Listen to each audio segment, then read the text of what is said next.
Good morning बच्चों। आज मैं क्लास 8 का ज्योग्राफी पढ़ाने जा रही हूँ। ये चैप्टर फर्स्ट ही है।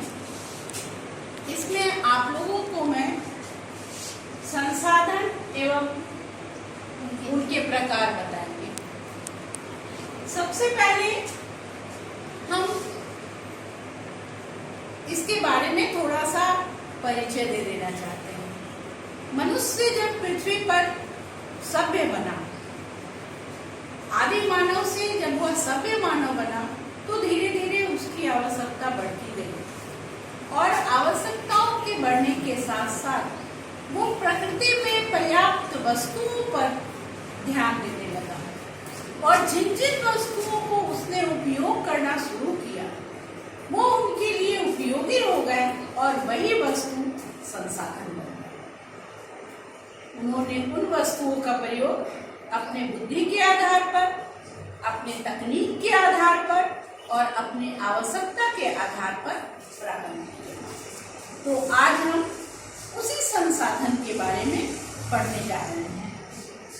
मानव अपनी मूल आवश्यकताओं की पूर्ति प्राकृतिक संसाधनों से करता है। पहले ही हम आपको बता चुके हैं कि प्रकृति में व्याप्त जितनी वस्तुएं हैं जिनका मनुष्य उपयोग करता है आवश्यकताओं के अनुसार, उसे ही संसाधन कहा जाता है। मतलब मोटा मोटी तौर पर हम कह सकते हैं कि संसाधन की परिभाषा ही यही हुई कि वो वस्तु जो प्रकृति में व्याप्त है, जिसका उपयोग मनुष्य करता है, संसाधन कहलाता है। संसाधन पृथ्वी के धरातल पर सदैव विद्यमान थे, किंतु जब तक मानव ने उनका प्रयोग नहीं किया, संसाधन नहीं बने। ऐसा नहीं है कि पृथ्वी पर मनुष्य के आगमन के पहले ये वस्तुएं नहीं थी। मनुष्य आगमन के समय से पहले ही या सभ्य मनुष्य बनने के पहले से ही पृथ्वी पर जितनी वस्तुएं हैं जिसे हम संसाधन करते हैं, जिनका हम प्रयोग करते हैं, वो सारी चीजें अभी भी प्रकृति में ऐसी बहुत सारी चीजें हैं जिन्हें हम देखते हैं, जिन्हें हम रोज आए दिन देखते हैं, लेकिन हम उसका उपयोग नहीं करते, तो वो हमारे महत्व का नहीं है। लेकिन जब हम उसका उपयोग करना शुरू कर देते हैं तो वो हमारे लिए संसाधन बन जाता है। अब तीसरे पॉइंट पे आएंगे कि प्रकृति ने मानव को भूमि, जल, धूप, वनस्पति, खनिज आदि उपहार पर्याप्त मात्रा में दिए हैं और ये संसाधन पूरी मात्रा में नहीं।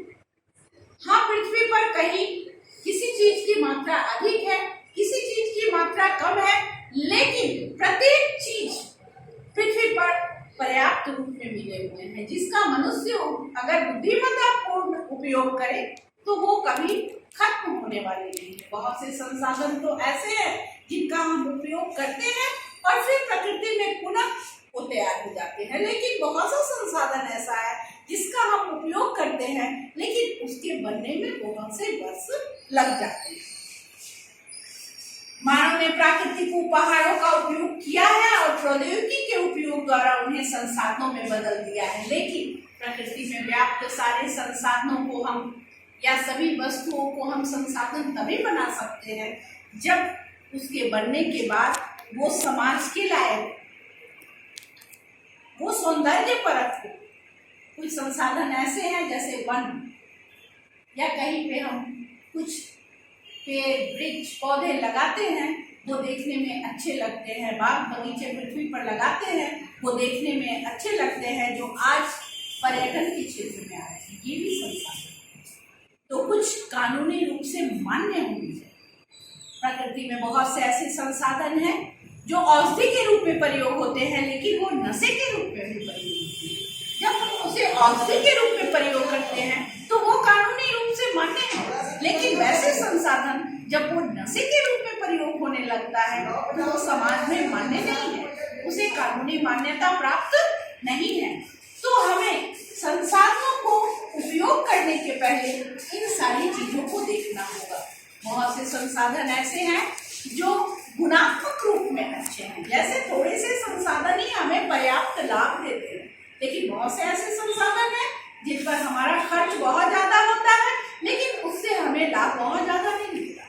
तो हम वैसे संसाधनों को इग्नोर करते हैं, हम वैसे संसाधनों को नगण्य मानते हैं। नीचे आइए। उत्पत्ति के आधार पर भूमि, जल, वनस्पति, जंतु, खनिज, ईंधन आदि संसाधन है। इनकी उत्पत्ति हमेशा होती रहती है। जैसे भूमि का निर्माण होते रहता है, जल का जल चक्र के द्वारा निर्माण होते रहता है, वनस्पतियां खत्म होती हैं, पनपती हैं, जीव जंतु इनका भी निर्माण होता है। खनिज के निर्माण होने में भले ही बहुत सा समय लगता है, लेकिन खनिज का निर्माण होता है। ईंधन के अंतर्गत हमारे पेट्रोलियम आते हैं, कोयला आता है, लकड़ियां आती हैं, ये सारी चीजों का भी निर्माण होता रहता है। इन संसाधनों के निर्माण में, कुछ संसाधनों के निर्माण में कम समय लगते हैं, तो कुछ संसाधनों के निर्माण में ज्यादा समय लगते हैं। अब हम इनके निर्माण कैसे होते हैं और इनके अवस्थाओं के आधार पर इन्हें हम बताएंगे।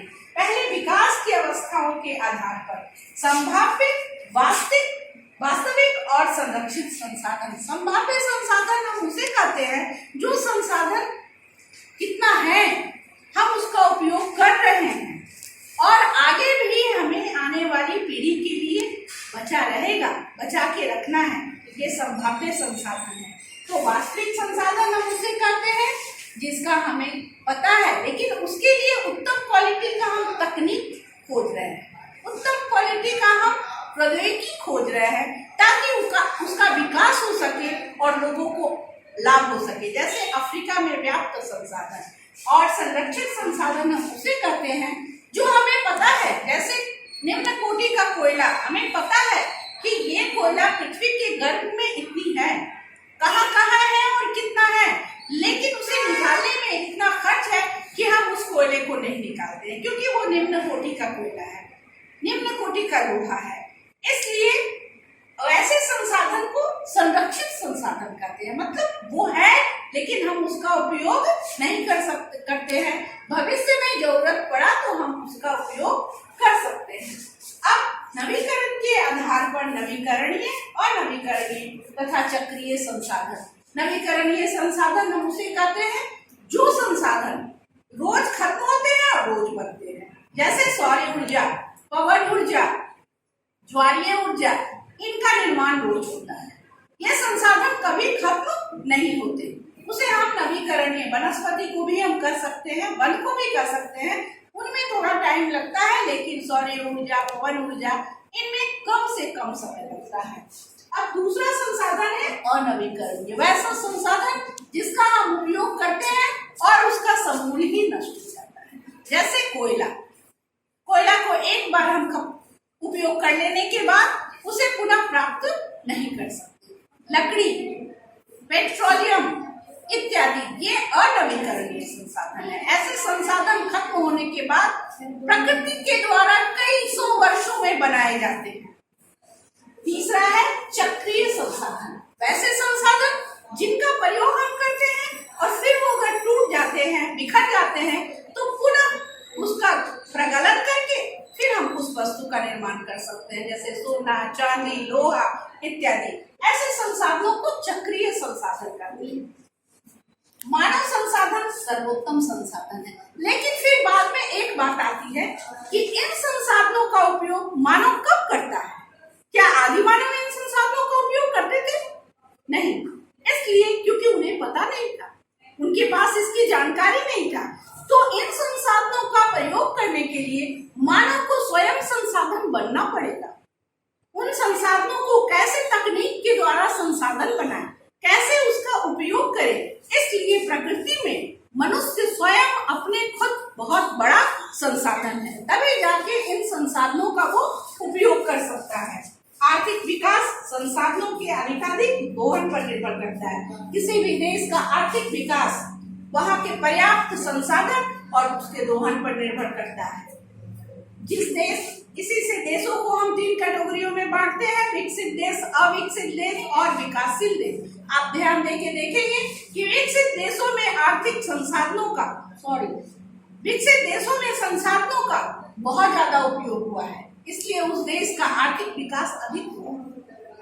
विकासशील देश धीरे धीरे कर रहे हैं, तो अविकसित देशों में प्राकृतिक संसाधनों का बिल्कुल उपयोग नहीं हुआ है। और लास्ट में आते हैं हम लोग कि संसाधनों का धारण करने योग्य विकास उनके दीर्घावधि संरक्षण के लिए आवश्यक है। संसाधनों का उपयोग तो हम करते हैं, नई तकनीक के द्वारा संसाधनों को और सही से सही बना रहे हैं, लेकिन हमेशा एक बात ध्यान रखना चाहिए कि प्रकृति में व्याप्त संसाधनों का अत्यधिक दोहन करने के बाद पृथ्वी का संतुलन भी गड़बड़ा सकता है, पर्यावरण का संतुलन भी गड़बड़ा सकता है।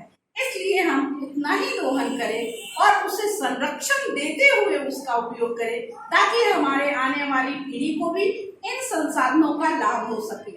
आपका क्लास आज इतना ही खत्म हुआ और आप इसका ऑब्जेक्टिव, सब्जेक्टिव सभी क्वेश्चन बनाने का कोशिश कीजिएगा और अगले वीडियो में फिर अगला चैप्टर।